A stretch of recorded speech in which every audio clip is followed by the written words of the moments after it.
راه من به مثل تلفن با تو هم سفر شدن. منو با خودت ببر، من به رفتن قانعم. خواستنی هرچی که هست، تو بخوای من قانعم.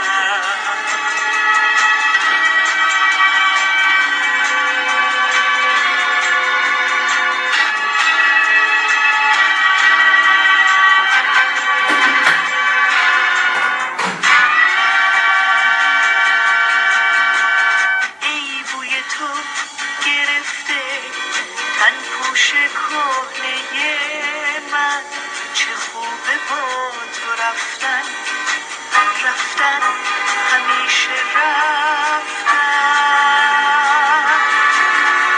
چه خوبه مثل سایه هم سفر تو بودن. Simama fikiri, kila siku jua imewaka, tumelala kesho itarudi. Kila siku kuamka mapema sana, leo shule, kesho kazi na hata shughuli. Sina muda sababu wakati nipegesa. Stop right there and think a bit. Whoa, whoa, whoa, mama, lerela.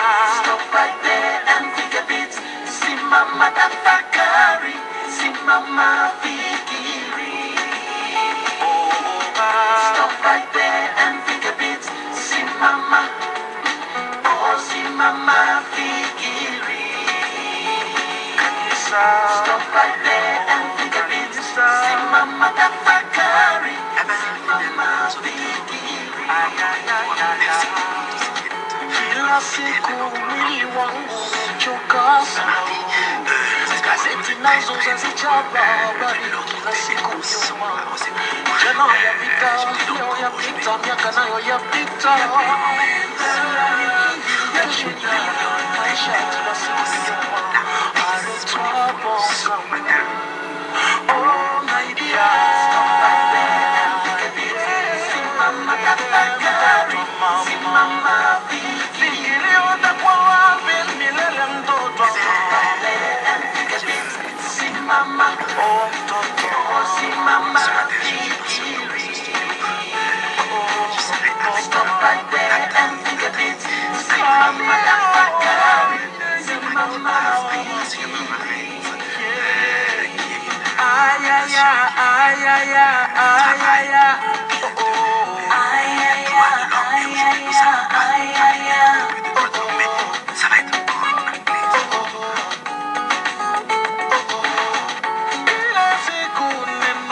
Nauliza tuenda wapi?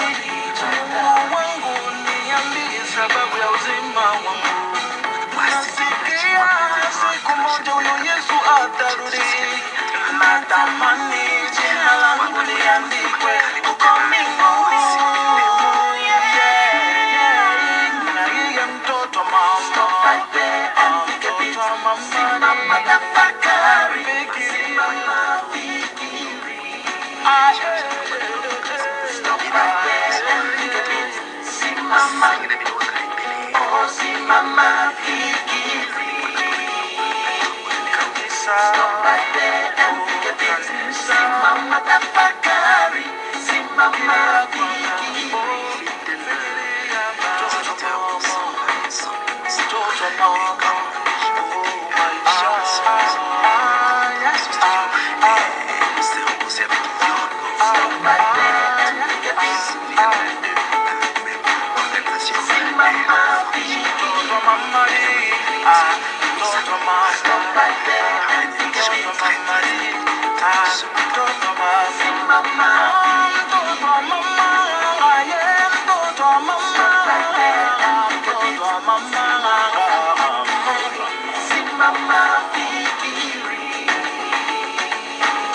Stop right there and think a bit.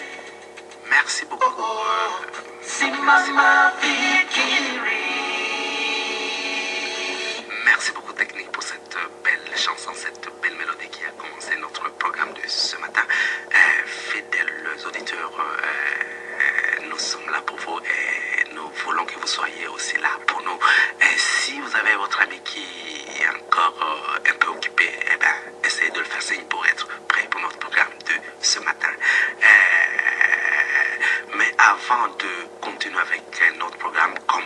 écoutez, je veux que vous soyez très très bien installés. Je veux que vous soyez vraiment disponibles. Je vous donne encore un temps pour bien vous installer. Écoutons cette chanson qui va vous permettre encore une fois de bien vous installer pour continuer notre programme de ce matin.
morning. I'm Natalie. I come from the the organization AEQUITAS, which has its head offices in Limassol. And we work on issues related to human rights education, intercultural education, and citizenship education. Thank you very much. But as I can understand, you know a little bit more about the human rights. That right? Can you tell us a little bit what do you understand by the human right, and how can you advise people to protect and to promote the human rights? Okay. The very important thing about human rights is that they're universal. So what does this mean? They are the same for everybody, everywhere. We enjoy them simply because we are human. There is no other condition that we need to enjoy these rights. Also, they are interrelated and interconnected, which means that we need to enjoy all the rights together, and not simply some of them. If we enjoy simply some of them, then we don't live in dignity. We need to enjoy them all together. Human rights is a modern idea, started after the Second World War with the Universal Declaration of Human Rights. This is a non-binding document that outlines all our different rights. That, as well as the International Covenant on Civil and Political Rights and the Covenant on Economic, Social and Cultural Rights, make up the International Bill of Rights. There's a lot of long words, but basically what does this mean? This is the International Bill of Rights, which includes all our human rights.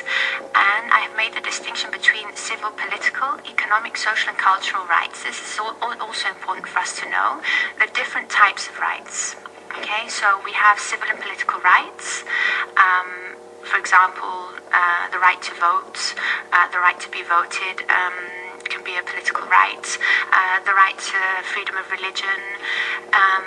These all fall within that covenant on civil and political rights.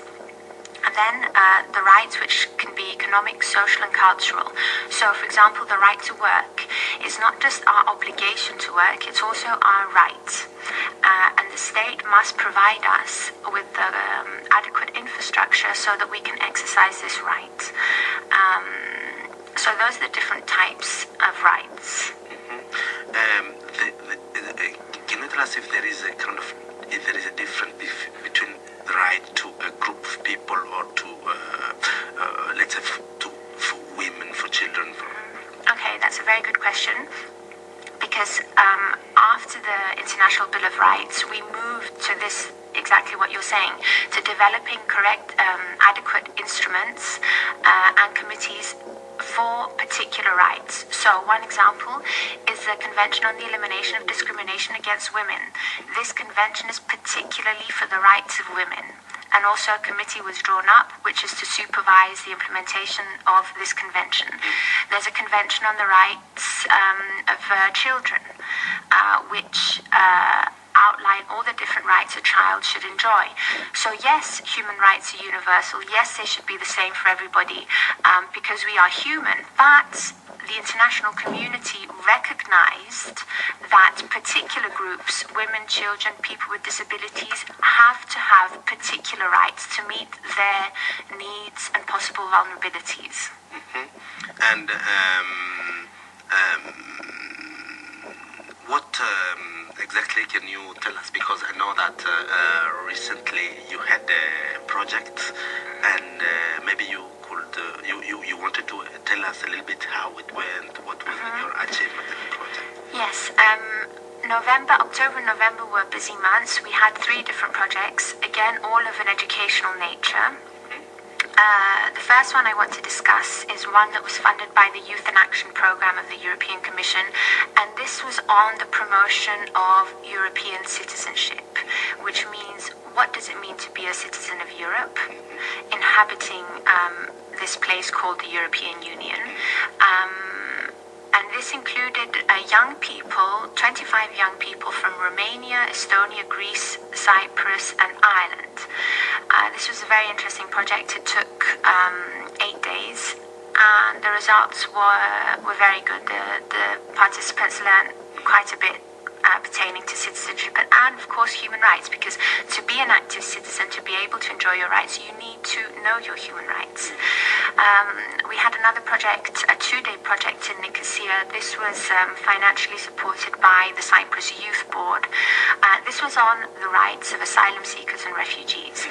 What did we want to do with this project? We wanted to educate the young people who participated on the rights of asylum seekers, on the rights of refugees, so they can understand this group of people. What are their needs? Why are they here? What do we as a country need to provide them?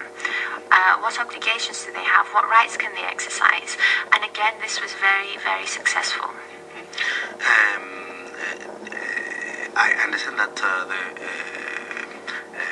the meeting you had was focused on young people. Do you have a reason why did you choose the young people? Okay, for this particular project and for the previous one, the reason is that it's part of the ruling of the funding organization that we have people under a certain age, particularly for the second project.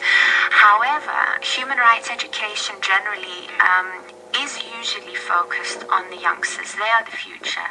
They are the ones that need to develop a culture of human rights and understanding of human rights. Not that adults and older people don't, but there's an inherent focus on young people. We, though, wish to promote human rights education also with older people, and we will have relevant projects as of 2014, but also for particular authorities, competent authorities of the state which deal with issues and so need to be aware of human rights of particular groups of people. So no, we don't only focus on young people. It just happened that these past couple of projects. Yes, but as I understand, and on my point of view, I think that it's very important to focus on the young because they are the future. They will build the country tomorrow.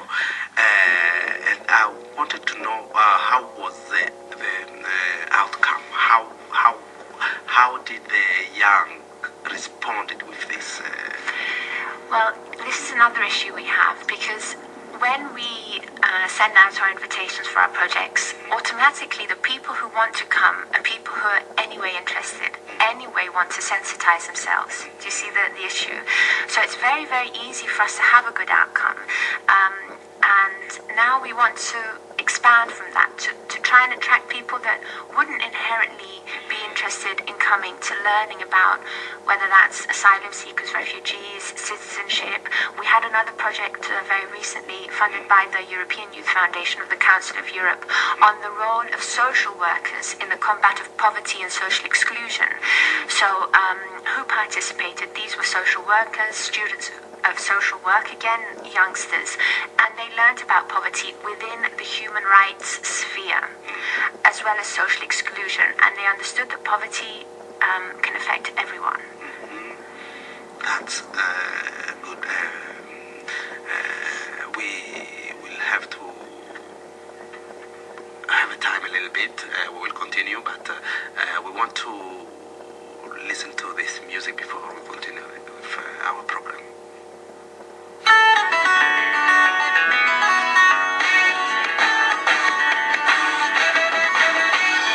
Yoba, yoba, yoba, yoba,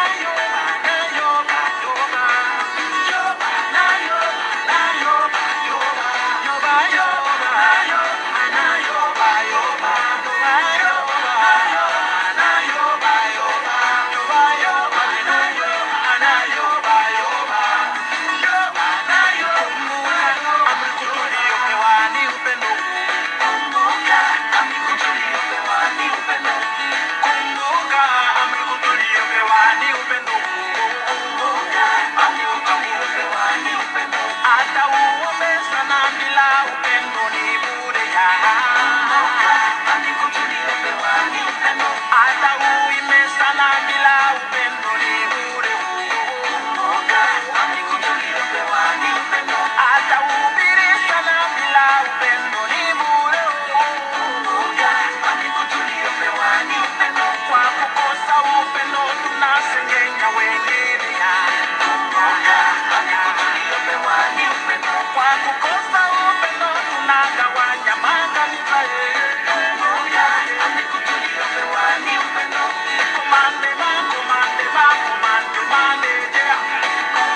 set up the organization with the rest of the people, we decided to have a focus on the education aspect because it's central to the enjoyment of human rights. What do I mean by that? If we don't know what our rights are, how can we pursue them? That's the first point. Secondly, if we don't know the rights of others, how can we protect them? But apart from that, human rights education more generally seeks to cultivate a culture whereby human rights are not only understood, but they're respected and promoted. So a human rights culture is characterized by principles such as tolerance, respect, dignity, solitude, etc. So, as well as that, we thought was fit to promote intercultural education. And what do we mean by that? Cyprus, just as any other European country, is changing. Our society is changing. There are an increasing number of cultures, there are an increasing number of nationalities, religions, etc. What does intercultural education seek to do? It seeks to enable all these cultures, all these religions, all these citizens to inhabit a state while mutually respecting and mutually gaining from each other. So there's a difference between achieving a multicultural society, which is simply a society where different cultures are tolerated. That's one thing. We seek to pursue an intercultural society where the cultures of each other are truly, truly promoted and seen as a source of richness. So that's what intercultural education is. As well as that, we have citizenship education, which is enabling somebody to become an active citizen. So what does this mean? Human rights are fine, intercultural education is fine, all these things are good and well. But if you can't be an active citizen, if you don't know how to truly pursue these rights, whether they're your own rights, whether they're the rights of others, in society, then what's the point? So these three spheres are interrelated, and these are the three spheres that we focus on. And thankfully, the Council of Europe, as well as other organizations, but particularly the Council of Europe, has already issued an array of handbooks with an array of different activities that can be implemented as a way, as a means to achieve these goals. But all these goals take time. It's a long-term process. We can't, especially on a large-scale level, we can't expect results from one day to another. Yes. To me, I understand that this education has to reach everybody or a huge number of people. Do you think it's of any other tool which can be helpful for this education to go ahead and to reach most and as many people as possible in the country? Yeah. Okay. So, for example, we can. We do a certain amount of seminars, a certain amount of projects, a certain amount of programs, which will be increased. However, this is not enough. These kind of activities need to occur in a variety of scales. We are non-formal educators, so we're outside the formal educational spheres. Thankfully, the formal educational sphere in Cyprus is slowly, quite coherently developing an array of relevant programs. Again, this is not enough. We need to see initiatives within the sector, the public sector. We need to see such initiatives in private businesses. We need to see such initiatives in an array of other institutions. They need to be everywhere in society so that we can have the achievement that you say to actually attract a large majority. That's very important. What do you think? Do you sometimes have educational activities with schools or other group of people? For example, we had a program which dealt with educating teachers on how to use these tools to combat racism and xenophobia. So these teachers or students who were pursuing to be teachers came to the seminar, which was for 8 days, and learned all these activities. So hopefully they will go back to their work and implement them. Till now, we don't have a formal collaboration with schools, but we're slowly developing our networks. And something I wanted to say before, and I forgot to mention it, is undoubtedly Cyprus is going through a big crisis at the moment. Like other countries, we are also suffering a financial crisis. But we must not forget that as well as this financial crisis, always and historically proven, comes a social crisis where tolerance is less.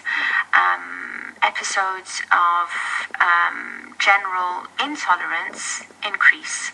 Okay, so we have to be aware of the possibility and of the existence of the social crisis, and education is the tool to combat the phenomena that are born from such a social crisis. Do you have any other thing you wanted to speak about or to share? Yes, I wanted to mention that our website, which is www.equitas, which is spelled AEQUITAS-humanrights.org, is an educational tool for human rights. So we have a variety of laws, a variety of articles, all pertaining to human rights and human rights issues. At the moment, it's in Greek and in English. Soon it will be in French, we hope. So we are slowly making it available for a variety of audiences. All right. Let's listen to this music before we continue.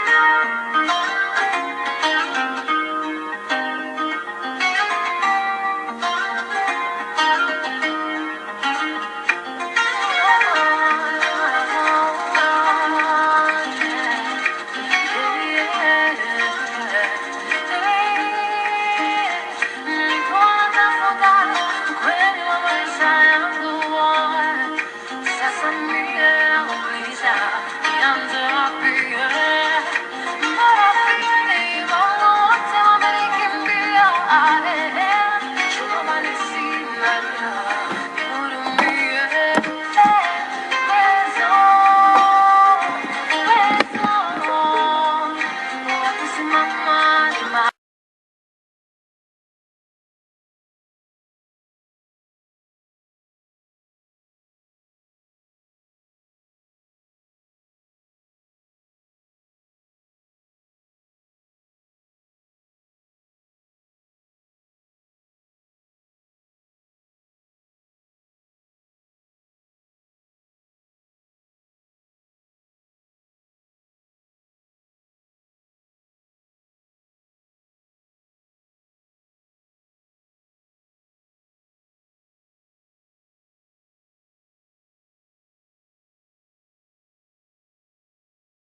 Thank you very much.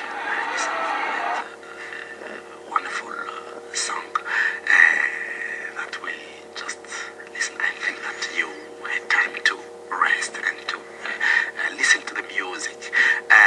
We continue for our program this morning. I want to ask one small question about something to Natalie. Natalie, you have, I'm sure that you have another plan for the next year, for the coming year. Do you have something in mind that you want to achieve in your activities?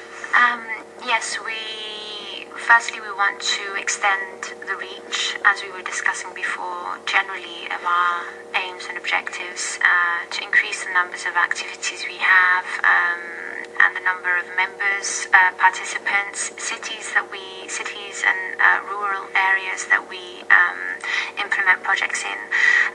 We have two projects that we will be implementing over the next year. The one project I want to discuss is an interesting project in collaboration with a Lebanese NGO named Amal Association. This is funded by the Annalint Foundation, and the topic of this project will be the human rights of migrant domestic workers who are in Cyprus. What will we pursue with this project? On the one hand, we seek to inform migrant domestic workers of their human rights and fundamental freedoms. more often than not, this group of people is particularly uninformed about their rights. And also, we seek to carry out some advocacy work to inform policy workers what the rights of these people should be.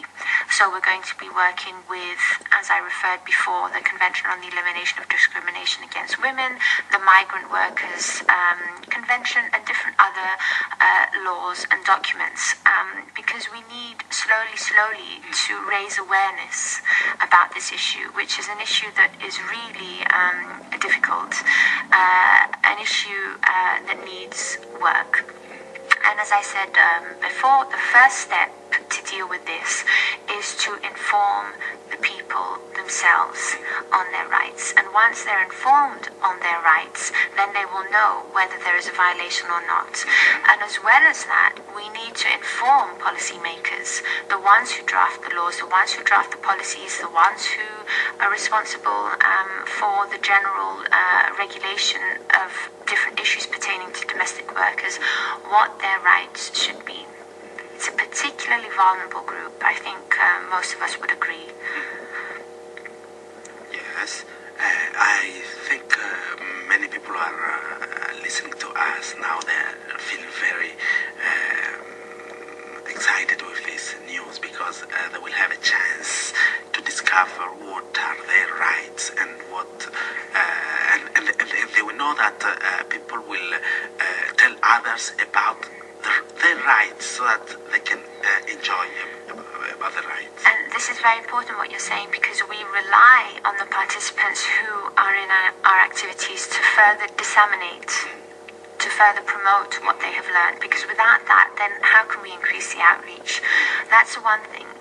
The other thing I wanted to say about this project is, again, it's going to take place in all the major cities of Cyprus so that it's easily accessible to a wide range of migrant workers. So we're going to carry out training courses, raising an awareness on their rights in all the cities. And always note that following our training courses, we give certificates of participation, which are issued with the logo, as well as our organization's logo, of the funding organization. That might be the Youth in Action Program, that might be the Council of Europe, etc., etc. So it's an extra thing for everyone's CV. It's an extra thing, a non-formal education certification, as to say.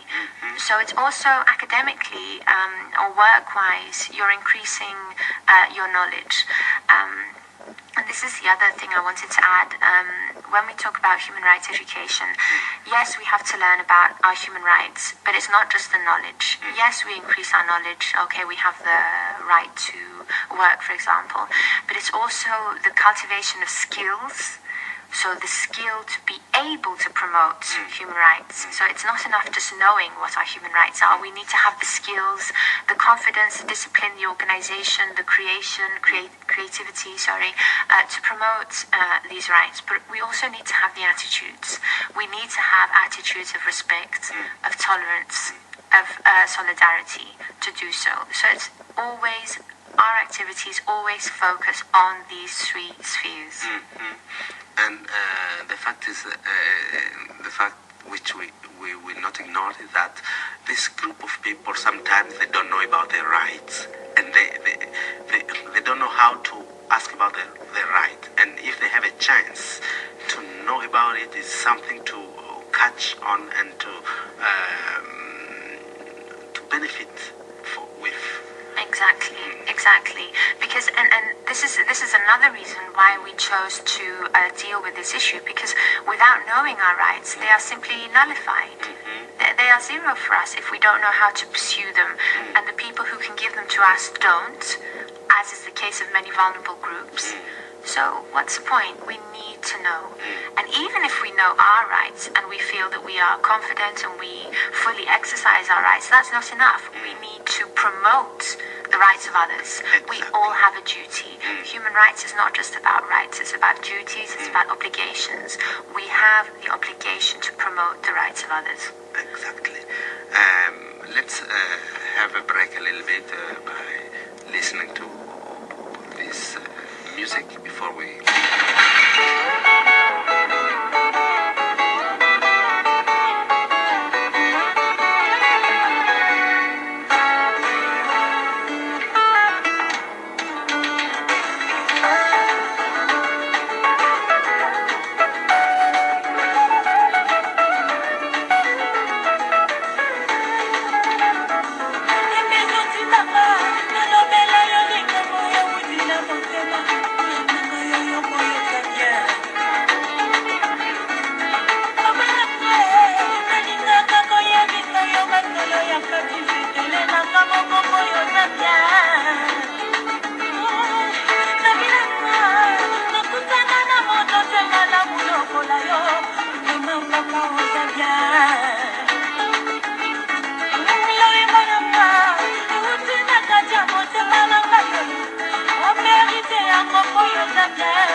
Natalie, I just want to tell you that really the information you are giving us now is very exciting to know that many people in Cyprus were sometimes facing a violation of their human rights, and if we find out that there are some people who are taking care of speaking about the human rights, it gives us some hope. Concerning your program for next year, do you have any other things you can add to tell to people? Yes, we have one more program which is also very important. This is funded by the Open Society Institute, and this will be a series of seminars targeted at migrants living in Cyprus on two things. General human rights, so they will explore what their human rights are, what their rights and obligations are pertaining to different documents, principles, laws, etc. But also, we will help them find out how they can organize themselves into associations and groups to promote these rights. So they will receive legal advice, administrative advice, general capacity building in relation to setting up an NGO to do with these particular issues. And again, this seminar will take place in Limassol, Larnaca, Nicosia and Paphos as of end of January. It will be 5 days. And again, they will receive a certificate of participation. Please note that there is no charge. It's funded, as I said, by the Institute, and they will be able to explore these issues. And hopefully, following these seminars, they will be able to organize themselves into different forms of associations, because always when you are an organized group, there is more power and ability to do something about your rights. And this is exactly what we wish to achieve with this project. That's very interesting, because there are too many people who can gather in groups, and if they are in groups, they can more know about different things and how they can enjoy their rights. Exactly. And that will be very interesting. I know it's maybe something to tell to people to get involved and to be interested in this. Yeah. Each course in each city will include 15 persons. We have a small amount of people so that we can really work with them. So anyone who's listening to us who might be interested, who is a migrant permanently residing in Cyprus, please contact us. Our website www.equitas-humanrights.org or at 255823333 for more information. That's wonderful, and I think that people will then learn and have more information about what they didn't know before. To continue, let's have a break a little bit with again this.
Thank you very much, Maribisam, for this nice song. I just want to ask something to my friend Yorgo concerning the project which will start next year. I know that you are having very good things to do for next year. Can you tell us a little bit about? Sure. Thank you for inviting me, Willie. Next year's project is, our concern is to network migrant people with the local people and help them strategically get together and express their needs as well as their rights. Yesterday I came close to I've met a person who's from Cameroon, and he's been in Cyprus since the 1980s, and he expressed very willingly that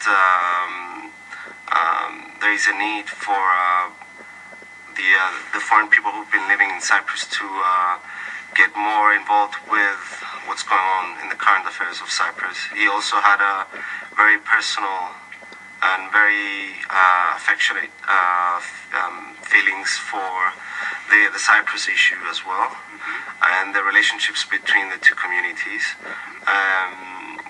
But that's just how foreign people who've been living in Cyprus want to get involved and don't have the tools right now to get involved in Cyprus.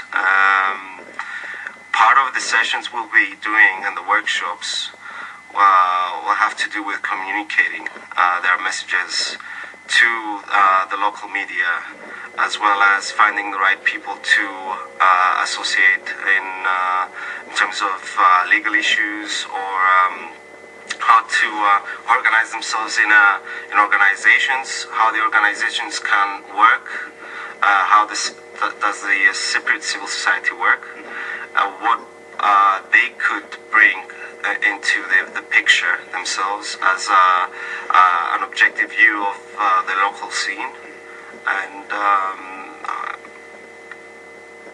mostly it's going to be management and communication skills on my behalf as a trainer. On my behalf, I understand that is a very important thing, and it will help the migrant living in Cyprus to feel like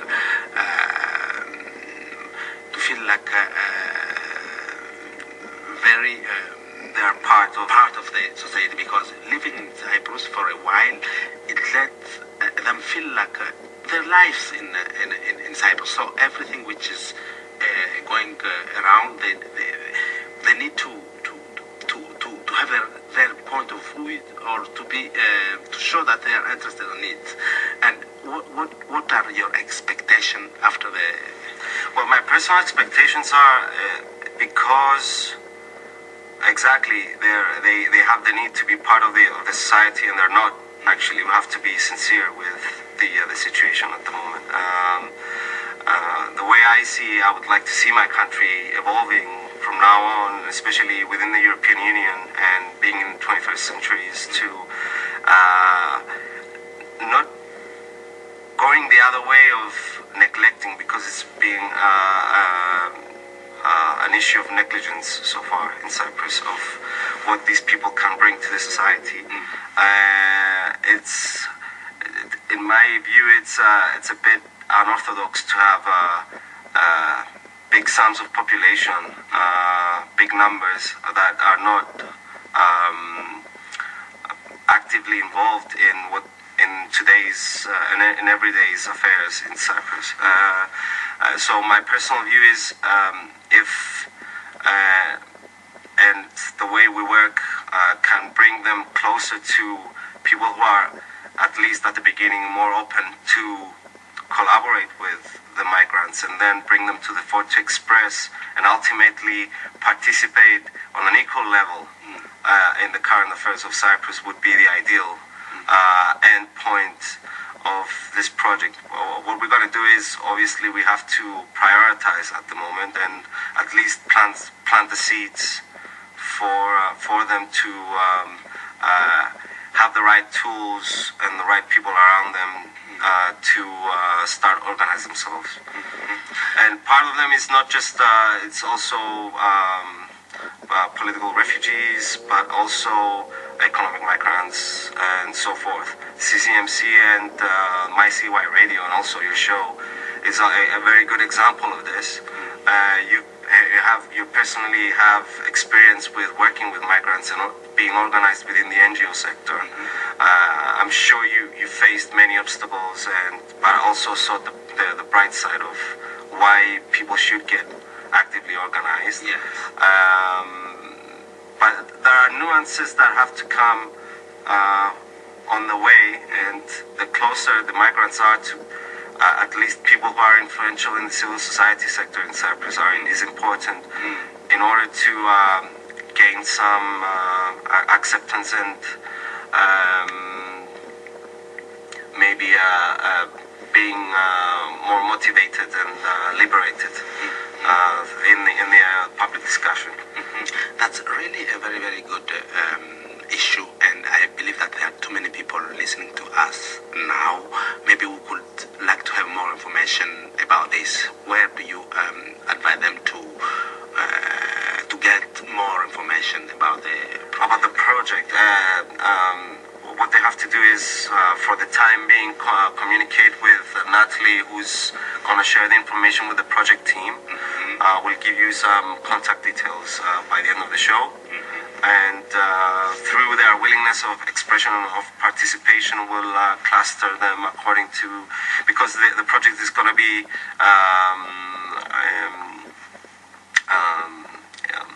implemented throughout the south part, from Paphos, Larnaca, and Limassol, and Nicosia. We urge them to apply for the city which is closer to them, and also fill in some personal information, some background, and how they would like to, and what is their motive in being involved in the project, so we can help them out better, create a background of what our participants will be, so we can tailor the sessions in a better way for them. All right. Thank you very much. I think, Fidel, dear listeners, you really were happy with the subject we had today. It was very nice, and I think you will also make an effort to be part of this, to be part of this, because it's as Natalie said before, it's not just something to know or to practice, but we need to promote it, we need to tell others, and we need to stand and do something for it.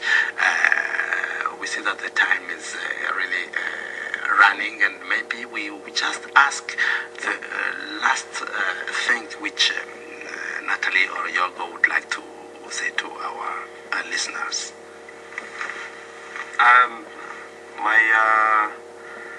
I'm sincerely hoping that we'll give the right moral boost to the participants, as well as plant the seeds for them, so they can at least get out of the sessions with a feeling that they can do some basic steps, slow steps, get organized, and find the right way to approach their fellow citizens, as well, both migrants or locals, towards a joint goal. Usually it's what the locals like to see, or is that foreign people show the same appreciation of the same issues that they are concerned with. It's usually coming from, obviously, from some part of ignorance, maybe, but our goal is to give practical solutions to how to get organized and express or rally around the issues that they are concerned with as well. But the aim is ultimately to give them the right tools to start creating a way of integrating, of doing their own part of being integrated, as well as doing it the right way, so they can inspire local people as well to bring them to get them closer to the current affairs of the country. Exactly. Natalie, do you have something? No, I'll just give the contact details for anyone who's interested in the project. The email's too long, so I'll just give the telephone number, which is 25582333, for anyone who is interested. And thank you so much for having us today. And the email we should have given them to. Yeah, it's enarchiviado at equitas-rights.org. You can always look at the contact details on the organization's website as well. AEQUITAS. All right. I believe that everybody got this information, and dear listeners, it's very important to try to listen to this and go ahead. Try to watch the website and read everything, and you understand all the situation. For sure, we are coming to the end of the program today, and we just want to say thanks a lot to Yorgo, to Natalie, for accepting to be with us this morning, and we cannot forget to say thank you all, dear listeners, for your time. You wanted to be with us, and it was really very interesting, and we believe that we will continue to be together all the time. Maybe I could switch in French now. Fidèles auditeurs, nous arrivons à la fin de notre programme de ce matin. Je veux juste vous écouter. Oh,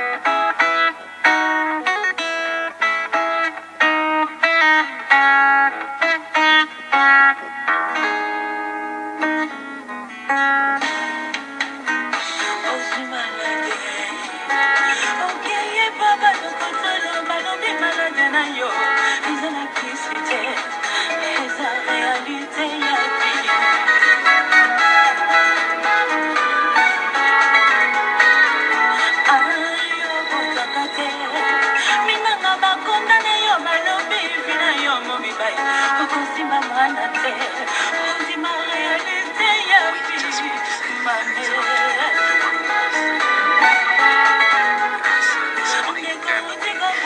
ndekona yo akutaki nakoma ya ninganga basali nyonso balengani malobi ya kofi na ye oyo mpe eza réalité ya vie mame basusu bakanga banga na mpungu elengi ya libala bayokaka kaka na sango sukasuka bazonga ndako bakoti oyo mpe vraimen eza réalité ya vie